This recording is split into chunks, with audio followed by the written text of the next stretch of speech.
Bakit po in the entire equation, in the entire continuum of this problem, bakit hindi man lang nagsasurface itong opisinang ito? Where is it? And why is it? Siya pala yung merong mandato. Ngayon lang natin nalaman. Hanggat hindi po kayo nagko-coordinate, hindi po kayo pala yung regulator eh. Thank you, Senator Bong. Before I call on Senator Bam, let me just make a clarification. The amount of 545 billion mentioned by the President, budget for flood control, are the ones which he believed awarded to the 15 contractors which he identified last August 11. The actual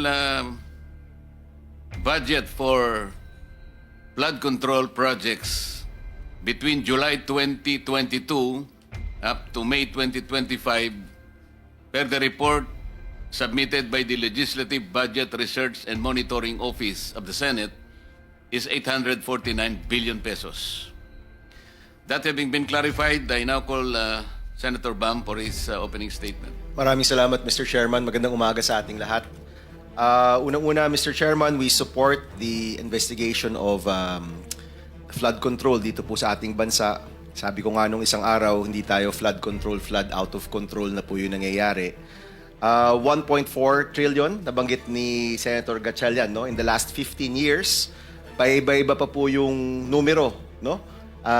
Maganda rin po siguro malaman natin dito sa ating komite kung magkano nga ba talaga yung ginagastos. Ngayon po, pataas ng pataas, 800 billion na po ang nabanggit ni Chairperson Marcoleta. Maganda pong malaman natin yan. On the first day of session, nag-file rin po tayo ng resolution number 28 to investigate flood control, but this was referred to the Committee on Public Works. So I welcome this investigation.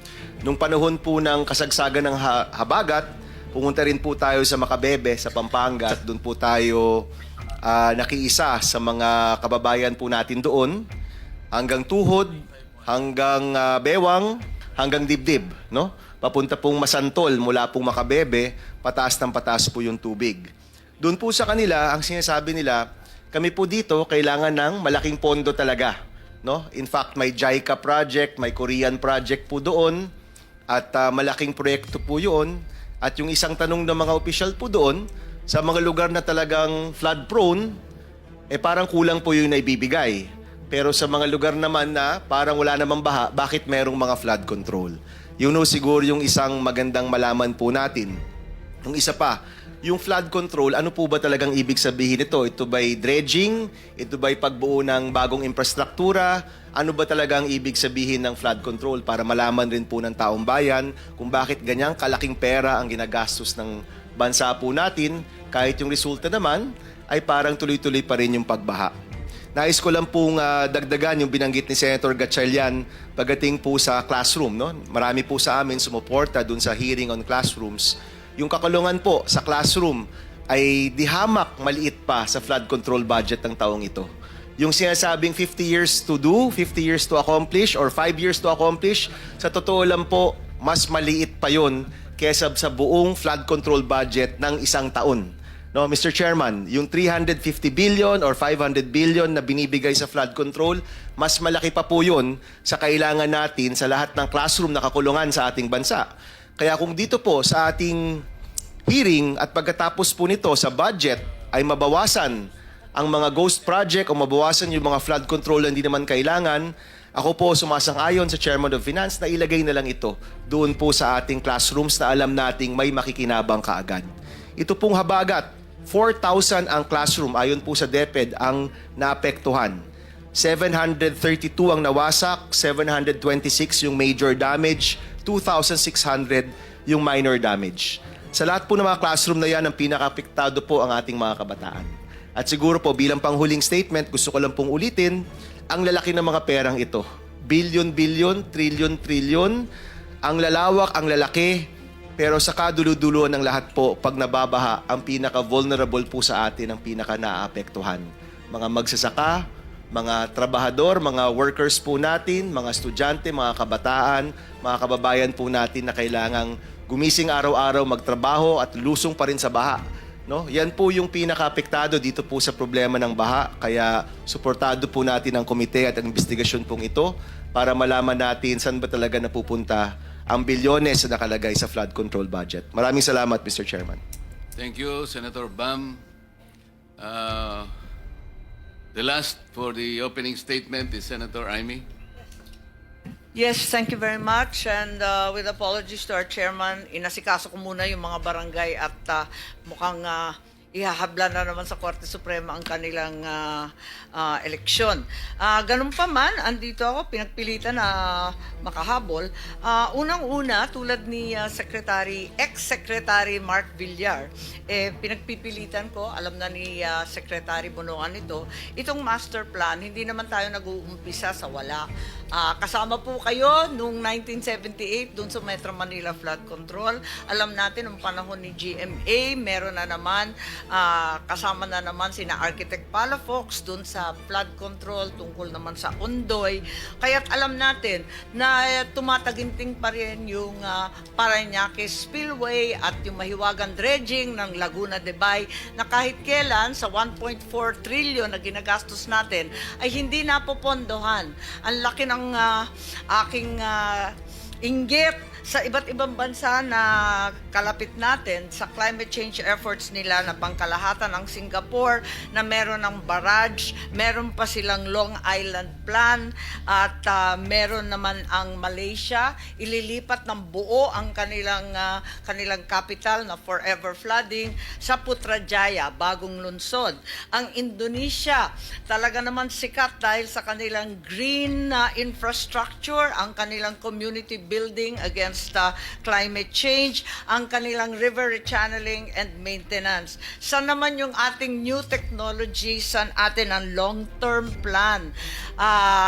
Kung sasabihin may National Flood Control Plan, parati naman na uuwi sa unprogrammed. Huwag naman tuloy ang gawin yan. Nakikita naman natin at siguro kailangan pansinin, ikalawa, ang National Flood Control Budget nag-umpisa sa 2025 sa 368 billion, nakita naman natin sa 2026 275 billion na lamang. So ibig sabihin, ang laki ng agwat kapag hindi pa dinagdagan yung congressional insertions. Ibalik sana natin sa talagang kinakailangan natin at tunay na bigyan diin yung mga master plan. Put your money where your mouth is, ika nga. Ikatlo, ibig ko lang dagdagan yung sinabi rin ni Senator Win tungkol sa 15 na pinangalanan ng ating Pangulo ng mga kontratista sa flood control. Alam naman natin, dun sa 15 yon, siyam pangalan lamang. Iba ang business plan po nila, hindi naman sila nagpapatayo ng anuman, hindi sila nagpa-flood control. Ang tunay, siguro ang karamihan doon sa 15 nagpapaupa lamang ng lisensya. Alam naman natin yan. Hindi naman sila totoo o tapat na contractor, kundi talagang merong mga AAA, quadruple A na mga lisensya, tapos for a fee, pwede mong hiramin. Ika nga. Siguro panahon na sabi nga namin ni Chairman to pierce the corporate veil of such corporations as Legacy, the various saints that are included who are hardly saintly in their behavior, and finally come to the reality that these contractors are not building anything, least of all flood control. Maraming salamat po. Thank you, Senator Amy. I acknowledge the presence of Senator Minority Leader Tito Soto. And for your statement also, sir. Okay ka na? If you are ready. No, I'm here to listen, Your Honor. Okay. Thank you, Mr. Chairman. Incidentally, the Secretary of the DPWH intimated his desire to make a short statement. Sir, you have the floor. Thank you very much, Mr. Chairman. Mr. Chairman, Your Honors, good morning. The Department of Public Works and Highways welcomes this opportunity to clarify and present the facts regarding the data on completed flood control projects submitted by the department to the Presidential Management Staff, which became the basis for the Sombong sa Pangulo dashboard launched by the President on August 11, 2025. As reported, the Department of Public Works and Highways has recorded a total of 9,855 completed flood control projects between July 2022 until May of 2025. Of this, around 3,709 projects amounting to approximately 183 billion were actually started as early as 2020 and 2021 and only reached completion within the reporting period. This represents the continuity of multi-year efforts. We recognize the concern raised by the President during the launch of the Sombong ng Pangulo last Monday that while thousands of projects are reflected as completed, our citizens continue to experience recurring flooding. This is not a contradiction, but a call for deeper accountability. Flood management is a complex and continuing challenge shaped by land use, siltation of rivers, climate change, and importantly, by the quality of project implementation at the local level. In fact, delegated authority for projects up to 150 million rests with district engineers, which makes proper oversight and accountability all the more critical. In response, Mr. Chairman, I have directed the Bureau of Quality and Safety and the Internal Audit Service to deploy inspection teams. These teams are already on the ground in Regions 3, Region 4A, Region 4B, Region 5, and Region 7, validating and ensuring compliance. We have also begun instituting personal reassignments and replacements in highly suspicious district engineering offices to safeguard the integrity of project implementation. We assure this committee and the Filipino people that the DPWH will fully cooperate in this inquiry. We are committed to validating the data, strengthening our monitoring and evaluation systems, and ensuring that every peso of public resources truly translate into real, tangible protection of our communities against floods. Maraming salamat po, Mr. Chairman. Thank you, Mr. Secretary. We will begin the initial questioning from members. Ako na muna.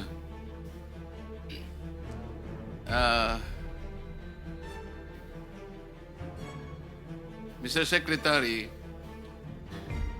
as already said by some of my colleagues, they are, I think, worried about the existence or non-existence of a master plan.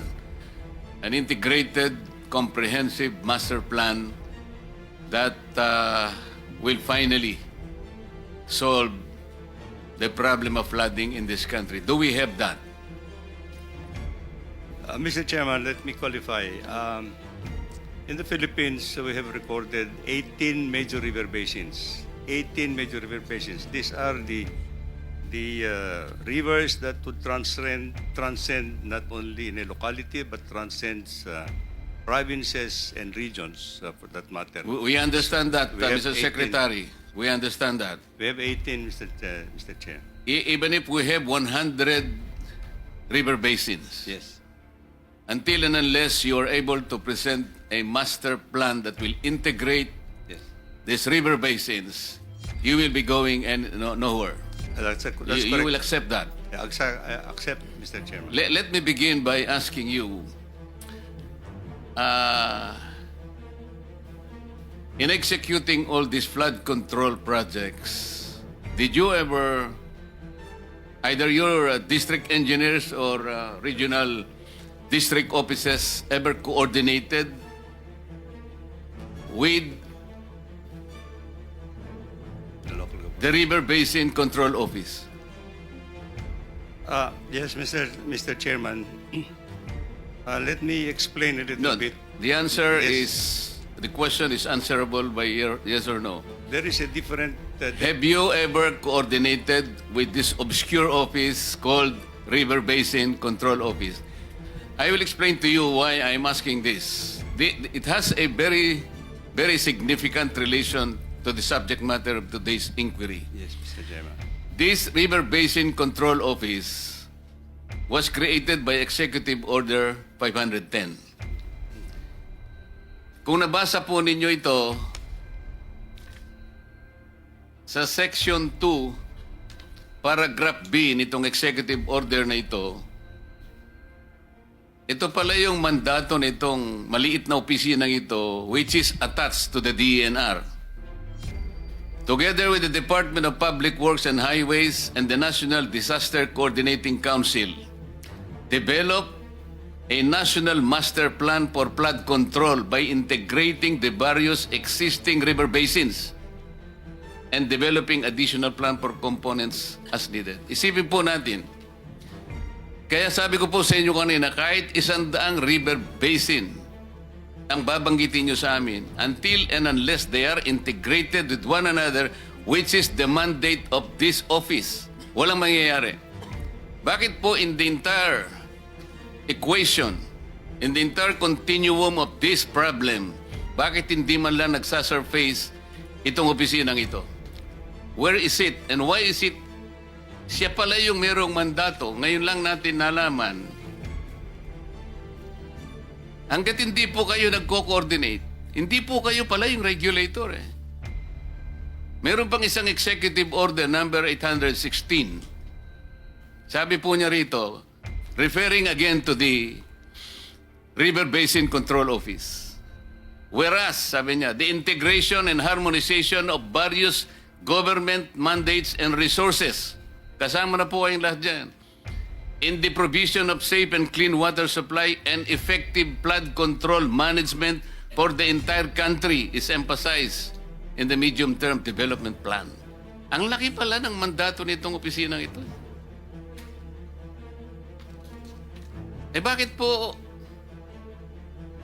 Mr. Director General, did we invite the representative from this office? Kumbaga, yung palang susi ng lahat ng ito. Gawa na kayo ng gawa ng project, DPWH. DBM, bigay ng pundo. Pero yung opisina na mayroong pananagutan na nai-integrate, i-connecta lahat ng inyong ginagawang flood control. Natutulog pala, hindi pala nyo kinukonsultan, hindi pala kayo magkakakilala.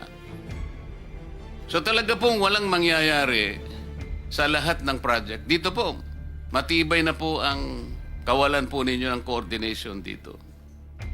Bakit po nagkaganon, Secretary? Why is it that we have already seen, as of today, there is no semblance of coordination with this office? Why? Unfortunately, Your Honor, I think this is one of the challenges that we have to face. I'm not about to ask you about the challenges. We have the coordination actually. We have challenges. The But- coordination seems to be not really in the right one, Mr. I admit, Mr. Chairman, that we have not had any significant coordination at this point in time. There was the no office. coordination at all. You started from the wrong foot. Kaya po pala ganito ang nangyayari. In the next hearing, we would like to know from this office, bakit po sa kabila ng lahat na ito pala ang kanyang pinakamandato, hindi niya nakuwang i-coordinate sa DPWH, sa DBM, and all agencies na may kinalaman para solusyonan ang pagbaha sa bansang ito. Siya yung nawawala sa the entire question. Kasi po, Mr. Secretary, itatanong ko pa sa kanya sana kung nandito siya. How do you classify the rivers in this country? Meron tayong national rivers, meron po tayong municipal rivers. Is that correct? That's correct, Your Honor. We have 18 major river basins, as I initially pointed out. We have 403 principal rivers all over the country, and I think we have more than 4,000 small rivers, tributaries to the principal rivers. Not mentioning actually, of course, Mr. Chairman. Yes, Mr. Secretary, this is important because one by one, we will be able to look into the significance why we're supposed to see the difference between the national and the municipal rivers. Yes, Mr. Chairman. Yung mga national rivers po, ito yung jurisdiction ng national office. Yeah, Am I correct? correct, Mr. Chairman.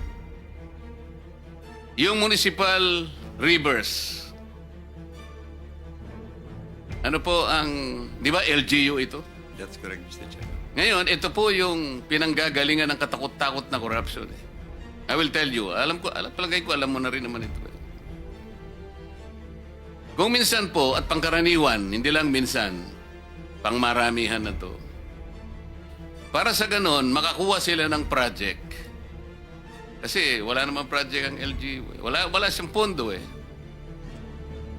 Ang gagamitin po nila na project, sasabihin niya, tributary to a national river.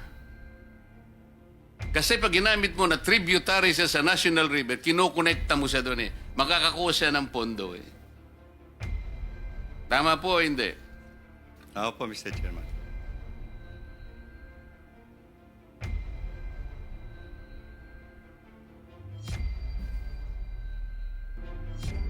Yun pong,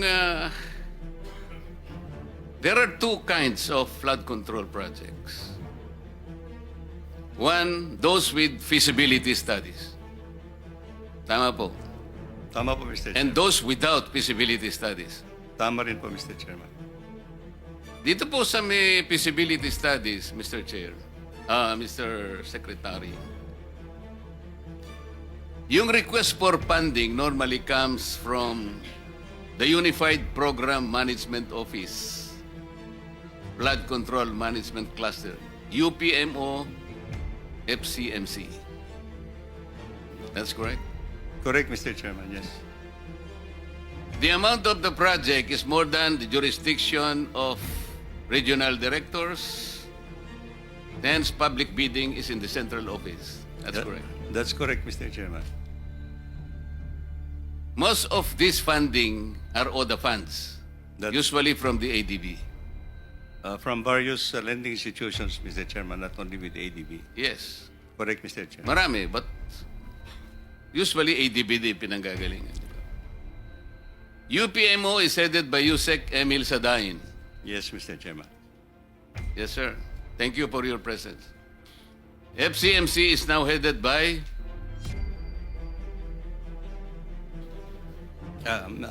Director Ramon Ariola, Mr. Chairman. the third. The third. Yung without feasibility study, Mr. Chair, paano po yung request for funding? How does it start? It starts with, I can only explain, Mr. Chair, when it is included into our National Expenditure Program proposals. These projects would have undergone some prioritization at the provincial level, and then it has to be elevated to the regional development councils, and it will form actually the regional project proposals. From the regional project proposals, they will call out the priorities that will be equivalent to the allocated allocation for each engineering district or legislative district, Mr. Chair. Yung source nito, Mr. Secretary, is the regular fund. Tama. Yes, Mr. Chair. As opposed to the projects with feasibility o the funds yun eh. All the funds, Mr. Chair.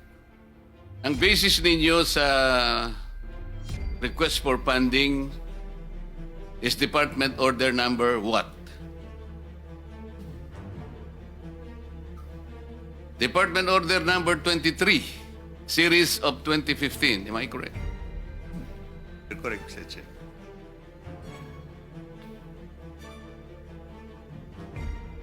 Kasi po, Mr. Secretary, kaya po natin iniisa-isa ito para maintindihan nating lahat. Meron pong jurisdictional amount kasi. Yung district offices, district engineers offices, 100 million. Tama. 150 million level nila, Mr. 150. Chair. 150 million, Mr. Chair. O yung regional district offices, Above 150 to 400 million, Your Honor. national offices above what? No limit, Mr. Chair. No limit. Pero lahat po ng ito, Mr. Secretary, either ito po ay prosecuted by District Engineer's Office with the threshold amount as you have stated, regional district offices with the threshold amount, and national offices with unlimited amount. Lahat po ng mga contractors nito are required to have the SLCC. Am I correct? That's correct, Your Honor. SLCC is single largest contract completed, That's correct, Your Honor. which is based on the new government Procurement. procurement plan or law, RA 12009. Tama po. Tama po, Your Honor. Meron po kayong implementing office. Ito yung UPMO, FCMC. Pagkatapos sa ilalim po nito, meron kayong project director. At pagkatapos meron pang project managers, may project engineers. That's correct, Your Honor. Sigurado po ba kayo na lahat ng mga projects na na-execute merong SLCC? Your Honor, these are foreign funded projects, and most of the engaged contractors dito are actually foreign contractors, Your Honor. Alam ko po yun, kasi yung ODA, meron silang funding provision. Yes, Mr. Honor. The contractor follows the personality or the nationality of the funding country. Parang karaniwan ganun eh. In bilateral agreements, Your Honor. Yes. Pero sa mga projects, for example, ng ADB, dahil kung minsan wala nang gustong pumasok, in-invite nila yung mga international contractors. That's correct. Dito pumapasok ang joint venture eh. Tama po? Tama, Your Honor.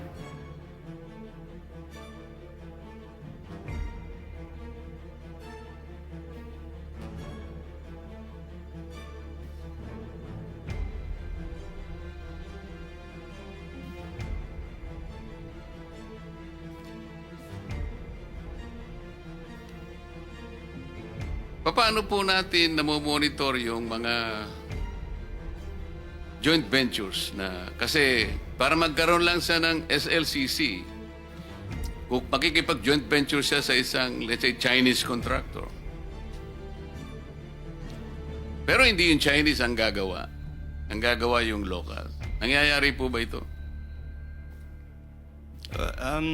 Your Honor, especially itong mga foreign-assisted projects, ODA projects, they go through a very stringent process of selection po yung mga contractors po nito. And in the implementation of these projects po, meron din pong overseer consultants actually that will oversee the day-to-day implementation of these projects, Mr. Chair. So, if there would be subcontractors that would have to be engaged by the principal contractor, this will have to go through a process of evaluation and approval, Mr. Chair. We cannot actually accept. I mean, the bank and the funding banks or agencies will not agree, will not approve any subcontractor unless they go through the approval process, Mr. Chair. Before I continue, Sir Secretary, let me just acknowledge the arrival of Senator Mig Subiri. Please. So it's a very stringent process, Mr. Chair, for official development assistance or foreign funded projects actually in the engagement of the contractors, Mr. Chair. Actually, Mr. Secretary, yung sinasabi mong strict guidelines, that's debatable kasi ito nangyayari ito, this is an open secret. Halimbawa, doon sa isang flood control project na meron ng feasibility study, may mga enterprising congressmen. They will request that these projects be implemented by the District Engineering Office. Sa mga nakaraan GIA natin, makikita mo yan. For example, the project is budgeted for 500 million to 1 billion pesos. It will be divided into several small projects, say 50 million to 100 million each. Kaya makikita mo, as observed by the President, bakit ay kakanyang pare-parehong 100 billion, 100 billion, 100... Para bang there are 2 or 3 or even 10 major projects, flood control projects na talagang ang para bang parehong-pareho yung cost eh. This is impossible. Kaya lang talagang binrake mo na dun sa ano eh. May break up na kasi. Kailangan talaga eh. Kaya pagpaparti-partihin na lang sa 100. Kasi ang ano dito, Secretary, alam mo naman ito eh. Para sa ganon, yung congressman, maibigyan nyo doon sa favored contractor. Magagawa natin ito. And we can prove this. This office will just ask, for example,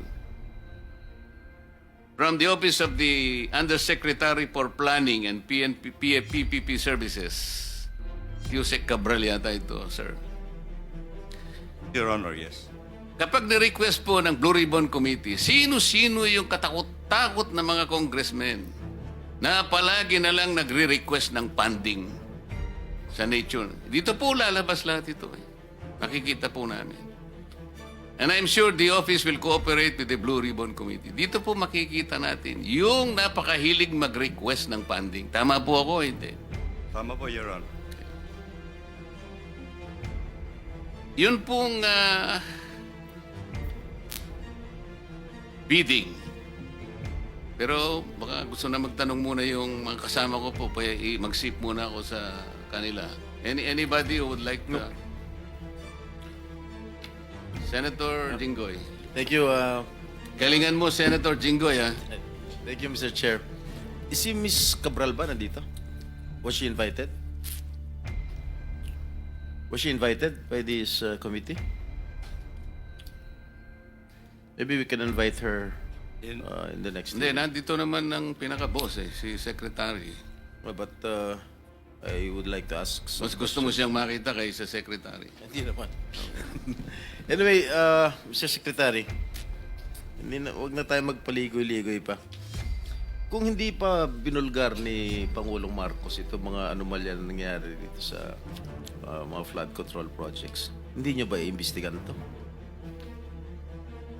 Kailangan pa umabot ng Senado para imbestigahan ito dahil binulgar ni Pangulong Marcos ang mga di umano yung mga anomalya tungkol sa mga flood control projects.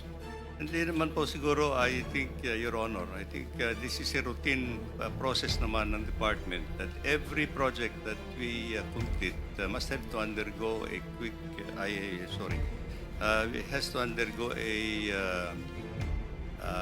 validation audit before we fully pay the contract amount, Your Honor. So meron yung quick quality assurance unit, may audit team na dapat umiikot parati, Your Honor, before we pay the final payment for this project, Your Honor. Are all these contractors qualified? They are qualified. They're qualified, Your Honor, and on the basis of the documents that they submit for the bidding purposes, Your Honor. Sa mga binanggit ni Pangulong Marcos ng mga contractors during his SONA, bakit sa sampulang, bakit halos lahat ng mga contractors to ay kinor na lahat yung mga flood control projects? Why is that so? Well, as far as I can recall, actually, yung sabi naman na ating presidente, 20% of the total amount of that has been allocated over the years were actually napupunta doon po sa 15 contractors po. So, marami pa naman po yung other contractors that have participated in the implementation of the flood control projects, but it's a little outstanding, as sabi ng ating presidente, that 20% of the total budgets that have been allocated for flood control napunta po doon sa 15. In numbers po yun, I think that is in numbers, Your Honor. Yes, so sabi ni Pangulong pinakita ni- Marcos, 15 contractors cornered 20% of the total budget, or roughly 100 billion pesos. Yes, Your Honor. And the remaining 436 billion was split among 2,394 contractors. At hindi ko nababasahin yung mga pangalan ng mga kumpanya ng yung construction company dahil nabanggit na ni Pangulong Marcos yan. Anyway, ilan ang ghost projects ninyo dyan?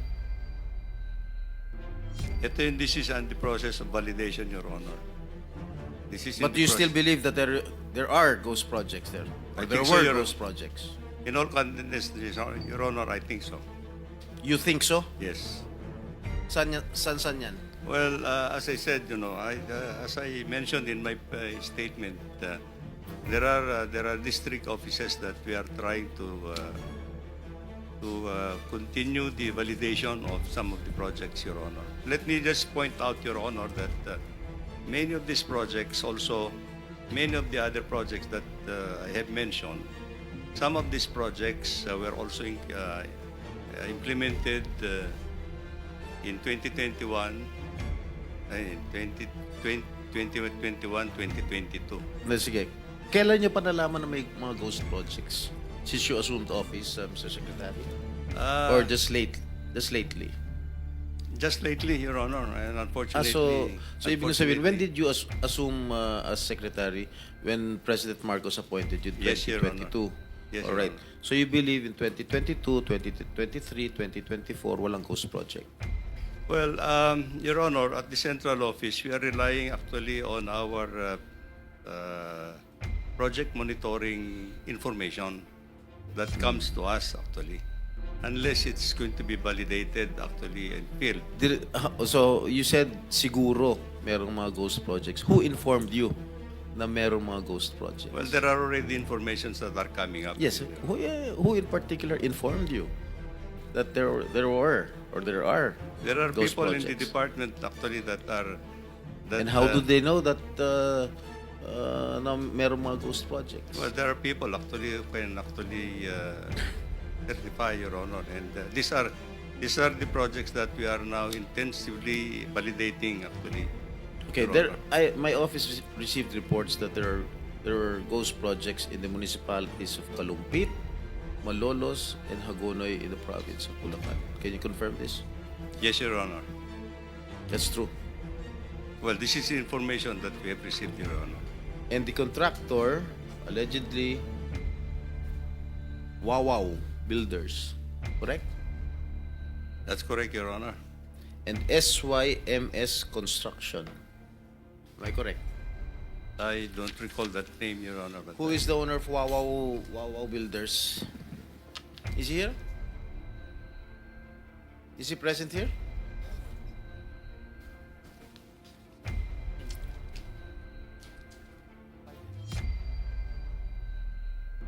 Senator Jinggoy was invited but walang reply as of now.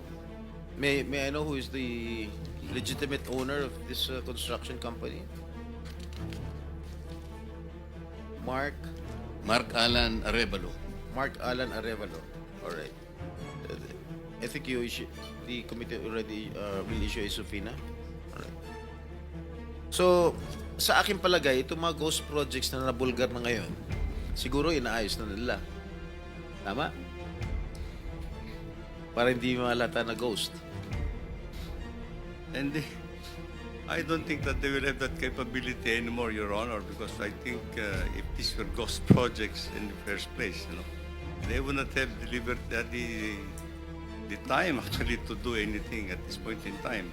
The records will show that if there is no project at all that was implemented, and payment has been made, then it's on. Tapos na, nasunog na yung pera natin.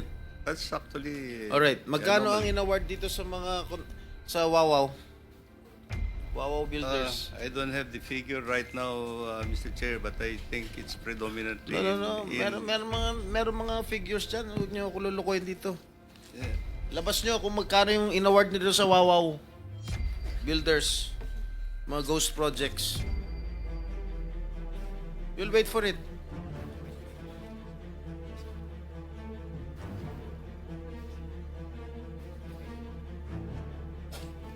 Kadiri kayo. Mr. Chair, well, I've just been given the tabulation. Wawaw Builders,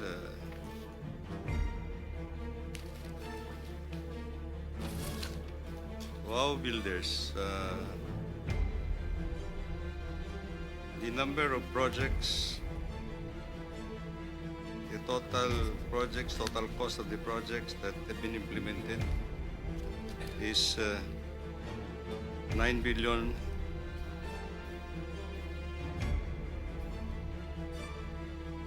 9 million or 9 billion? 9 billion all over the country, Mr. Chair.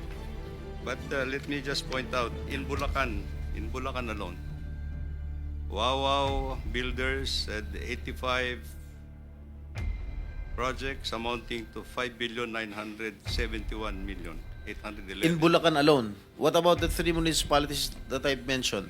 Kalumpit, Hagunoy, and what is this? Malolos.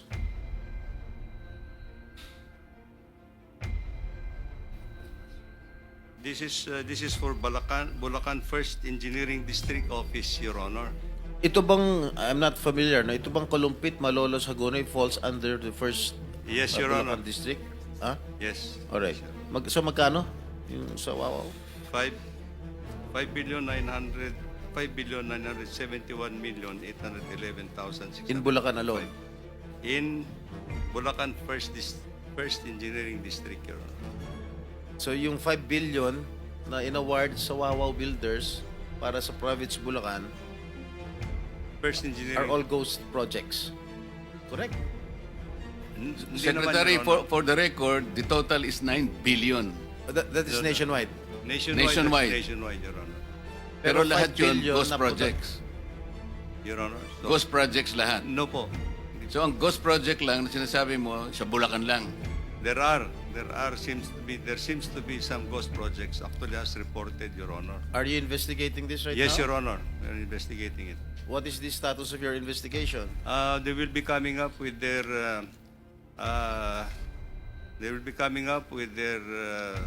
financial and physical report in 1 week's time, Your Honor, to my office.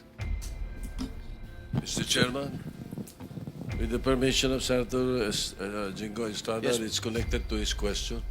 Yes, Senator Soto, please. You are an executive How did Wawaw ex officio Builders? official, right? How did Wawaw Builders get that 5.9 billion in those three municipalities in Bulacan?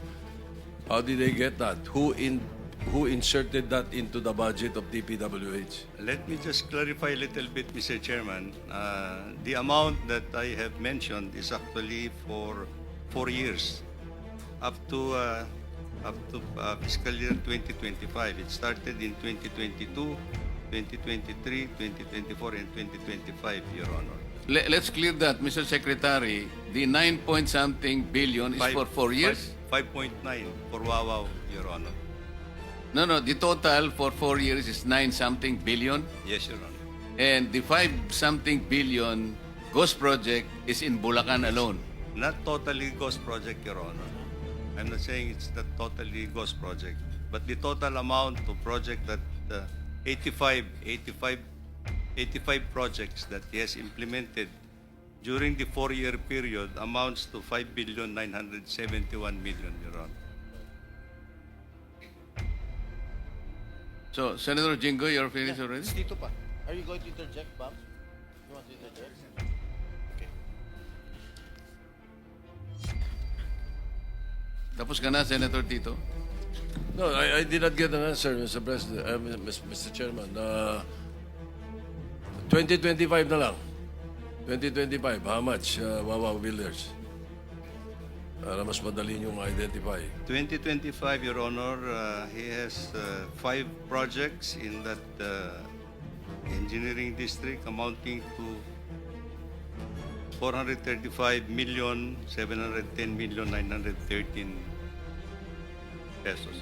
So 400 plus million for that particular area na For 5 projects, Your being Honor. suspected as ghost project. Well, some of them, Your Honor. Some of them, okay. How did they get that through bidding? They participated in the bidding, Your Honor. Oh, how did that budget get into your budget, the DPWH? Was there a senator or a congressman who inserted that for that particular area? Well, we'll just have to find out, Your Honor, because there are many sources in 2025. Let me just point out that some of the projects were included in the National Expenditure Program that has been submitted to Congress. And of course, there are projects that were actually added on in the General Appropriations Act. So we just have anyway, to thank you, reclassify, Your Honor. Mr. Chairman, thank you. I did not get an answer. Senator Estrada, Chair- thank you very much. With the permission of Senator Estrada, related kasi ito sa question niya. Mr. Chair, kung ganun na inamin ng DPWH na mayroong ghost projects dyan sa flood control, pwede malaman from COA paano ito nakalusot? Anong papel ng COA dito sa ghost projects na ito? Bakit hindi ito nyo nakita? Pwede malaman, Mr. Chair? Good morning po, Thank you. Mr. Chair and Your Honor. Based po sa aming mga reports na nakuha po from our regional and district engineering offices, ongoing pa lang po yung kanilang pag-collate ng mga observations, sir. Actually, sir, may mga observations naman po pero hindi ko po mako-conclude na pertaining po ito doon sa mga ghost projects. Marami naman po kasing observation ng mga auditors natin, sir, kasi marami din pong types of audit ang kinakandak ng mga auditors natin regularly, sir. May compliance. Yes, I sir. mean for this particular projects na kinlaim, inamin ng DPWH na talagang ghost projects ito. Yes, Pwede sir. nyo tutukan ito and can we have results Yes, in the next hearing na Yes, sir. ikakandak natin? Opo, sir. Actually, sir, meron na po tayong office order from our chairman, particularly para sa fraud audit po ng Bulacan, sir. Thank you for that. Thank you. Thank you. Mr. Chair. Mr. Ayo, Chairman. next hearing, ha? Yes, sir. Thank you. Opo. Thank you, Mr. Chairman. Mr. Chairman, related to kay Senator Jingo, in order for arrival. Just All right, one all right. question, Mr. Chairman. All right. I'll Is it give okay, it. Mr. Chairman. Isang tanong lang eh. Parang tinitipid mo ata ako, Mr. Chair. Dalawa. Sige. Kasi nabanggit nga dito kanina na may mga ghost projects, na may mga projects na nabigay sa mga contractor na kaduda-duda for the longest time. Ang tanong ko sa DPWH, kasi sa ngayon, nag-research kami, so 103 na blacklisted na mga contractors. Isa lang dito ang na-blacklist ng DPWH sa flood control. Isa lang. Bakit isa lang? Eh kung inaamin naman ng DPWH, pinag-usapan natin dito for the longest time, marami mga anomalya, katiwalayan sa flood control at mga contractor na gumagawa ng gross projects. Bakit isa lang ang na-flag down o na-blacklist? Well, Your Honor, I think, unfortunately, these are now being validated in the field. You know, these are now being validated in the field. So, pagka wala naman pong derogatory information that will come out in the bidding process for these contractors, they could be allowed actually to participate. Wala naman po kaming basis actually for... Okay, magbibigay ako ng reason kung bakit isa lang na blacklist sa dinami-dami mga kalokohan. Kasi karamihan sa mga empleyado sa DPWH ay mga contractor mismo. So sila ang gumagawa ng mga proyekto ng mga ghost project, so hindi nila iba-blacklist sarili nila. Thank you, Your Honor. Mr. Chairman. Thank you. Mr. Chair, Mr. Secretary, doon sa 5 point something billion, most of these are ghost projects, as you have admitted already. Oh, I cannot say that most of it at this point in time, Your Honor. But I think in this 5.9 billion pesos that is nandyan sa Wawaw Builders, there could be some. Kasi sa Bulacan muna yung pinag-uusapan natin. Yes, Your Honor. So some of these projects are ghost projects. Could be, Your Honor. So that's convenient already. Some of these projects in Bulacan are ghost projects. Mr. Chairman. What happens with the performance bond? What do you do with the performance bond? Each project has a performance bond. Tama po? Yes, Your Honor. Aren't you supposed to confiscate the performance bond? Well, if the project has been lapsed actually for its warranty, Your Honor. Hindi, as admitted, some of these projects are ghost projects. Yes, Your Honor. So you have to run after the performance bond. Yung insurance company, kailangan habulin natin. Yes, Your Honor. Yes. What will you do? Well, as soon as we are able to file all the necessary. How much does it take? The insurance company, sa experience ninyo, these are ghost projects. As soon as we are able to finally come up with the documentation, Your Honor, then I think. Okay, for the record, Yes. kapag nakita natin na ghost projects, you will run after Absolutely, Your the Honor. performance bonds Absolutely, yes, posted Your Honor. by these contractors. Yes, Your Honor. And to the question of Senator Bato, Madam Koa, ano bang ginawa ninyo? Most of these projects have been established, admitted as ghost projects. Bakit hindi kayo makapagsalita, makapag-report? Ghost pala. Bakit lumusot sa inyo? Sir, sa ngayon po, sir, since we are still consolidating and gathering data from our regional and district auditors, Alam niyo yung sir. problema. You have Yes, a sir. very standard way of answering us. Yes, eh. sir. You are still waiting for No, your sir. regional offices. Alam niyo yung problema ninyo, Madam Koa? Kasi puro kayo post-audit eh. Mag-audit kayo pag tapos na yung project. Like what happened in Misamis Occidental. I asked your regional, anong tawag niyo ron? Director po, sir. Regional Director ng COA. I asked him, there is a very irregular project being constructed in Misamis Occidental in Barangay Lamaan. This is a project shepherded by the former ano ba yun? He was a deputy speaker in the House of Representatives. Kapareho ko siyang deputy speaker. He was able to get a 50 million project from DPWH. Tinanong ko yung DPWH doon in Region 10. How come DPWH now is funding housing projects? Kailan nangyari ito? And then when I asked him, yung baka akong pagtatayuan ng lupa ng housing project na yan, costing 50 million pesos. By the way, Mr. Secretary, yung contractor doon ay itong Alpha and Omega General Contractor and Development Corporation, one of the 15 contractors identified by the President. Sabi ko, tinatanong ko sa kanya, alam mo ba na yung pagtatayuan ng housing project na ito ay hindi pa sa pangalan ng city? I don't know, sir. Bakit hindi mo alam? Kasi po, mag-audit lang po kami pagkatapos ng project. Saka naman nakakitang. Ibig po, sinasabi ko na nga sa iyo ngayon eh. The City of Lamaan, the local government's LG unit at that time, succeeded in getting a writ of possession. On the basis of the writ of possession, itatayo nila yung housing project. I told them, is the writ of possession transform itself as a title for the city? Hindi ko po alam, sabi ng inyong COA. Pag natapos ang project na ito, kanino kakuha ang project na ito?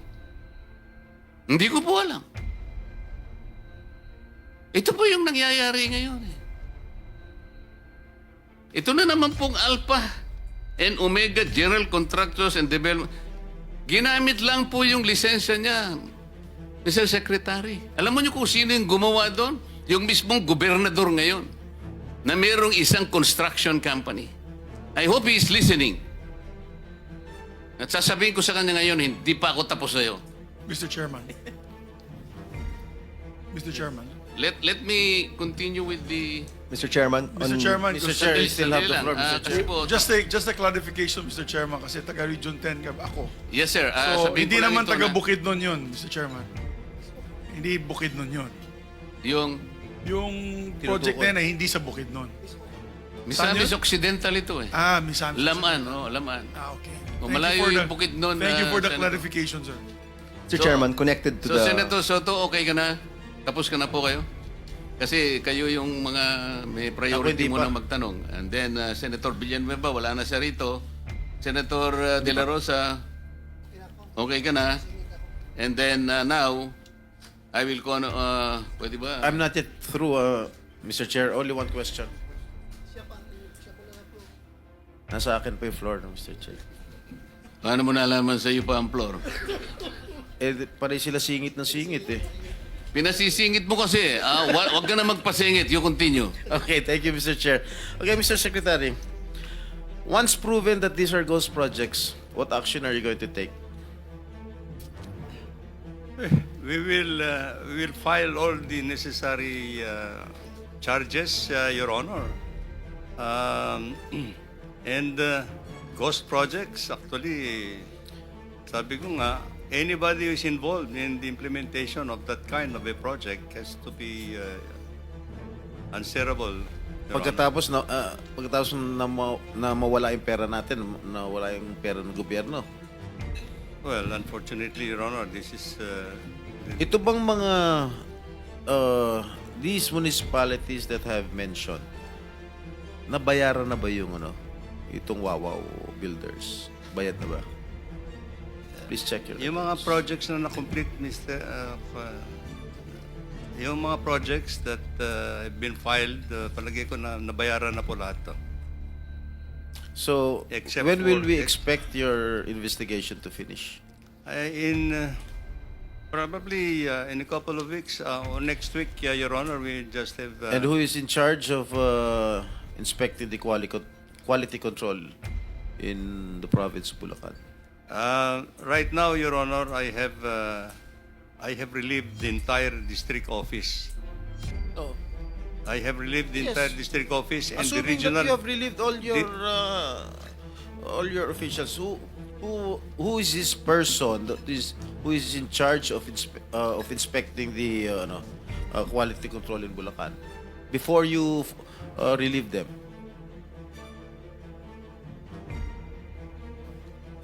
In the district office, Your Honor. In charge nga doon sa quality control ng Bulacan. I don't know.